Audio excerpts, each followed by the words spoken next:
Last week, I tried a little experiment on social media. I set up 2 fake Twitter accounts. On one, I followed a bunch of left-leaning accounts. On the other, a bunch of right-leaning accounts. Here's what happened. Within just 10 minutes, yes, just minutes, my For You was filled with only political content on both accounts. The catch? My left-following account only saw left-leaning content, and my right-following account only saw right-leaning content. What is going on here? Why am I getting vastly different content on 2 separate new accounts? Time to find out, is this legit? Hi everyone, it's me, Story, and welcome back to another episode of Is This Legit? A series brought to you by MediaWise and PBS Student Reporting Labs, where we fact-check viral misinformation and teach you ways that you can do it on your own. Have you ever heard of an echo chamber? Well, I created 2 of them in just minutes. An echo chamber is a place where you only find posts, videos, memes, anything that supports your beliefs. The stuff you see on your social media feeds is fed to you using algorithms, a computer process that figures out what you may want to see or read. An algorithm would serve up stuff it predicts you're going to love, or clutter your feed with stuff you hate to try and provoke a reaction, according to this article from the CBC. The end goal is that you spend more time on the site. This isn't to say they're all bad. If you're really into Minecraft, and so is your echo chamber, you're going to see the most relevant posts to your interests. Stuff about Minecraft. Nothing wrong with that. One point to make. My 2 test accounts created political echo chambers, but this can happen with any type of information. Religious, scientific, cultural, the list goes on. So what's so bad about echo chambers?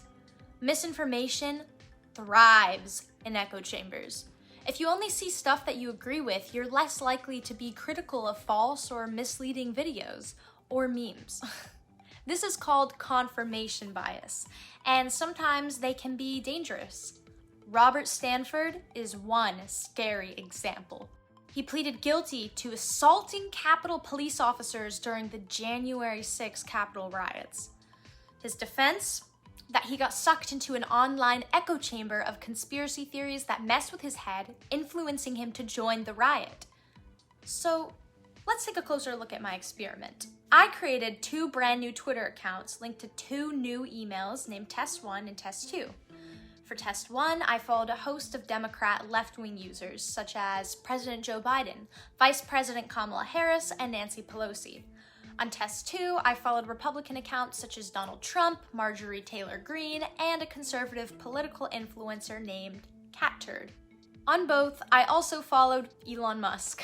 I created these accounts shortly after the Nashville school shooting. So on the first day, both pages were flooded with content about that. Each side had very different takes, with the content on the left-wing account lobbying for gun restriction and the content on the right-wing account speculating about the shooter's gender identity. The next day, I scrolled for 20 more minutes on each account. On both, there were still tweets surrounding the shooting. However, Trump's indictment, which was announced that day, captured most people's attentions.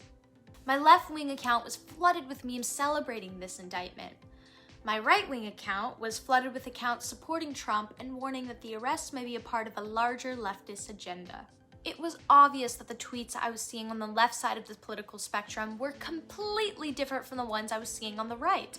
It was like the 2 sides were living in totally different worlds. Like everyone on Twitter is just talking to themselves and not really listening to anyone else. So how do we avoid echo chambers? First, diversify the types of news and entertainment sites that you follow. Follow left-leaning and right-leaning sites. Read news stories, analysis, and opinion pieces. Your goal is to get a diverse range of perspectives. Critical ignoring can also be a good solution. Basically, just do not interact with any posts that aim to gain traction through controversy. If you do that, your algorithm is less likely to put them on your feed, and you can weaken the chances of an echo chamber.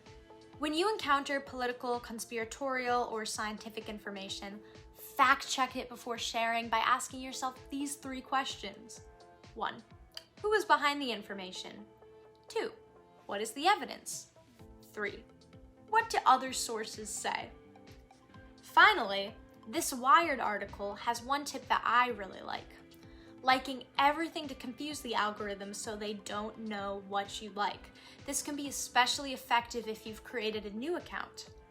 Here's the thing to remember. When you only read viewpoints that reflect your own, it can distort your perspective and make it harder for you to consider opposing points of view. As you spend time on social media, be careful not to get sucked into an echo chamber. Well, I think that just about covers it. Thanks for watching today, and make sure to like and subscribe so you don't miss any of our fact-checking videos. Bye! Don't compromise, be media wise.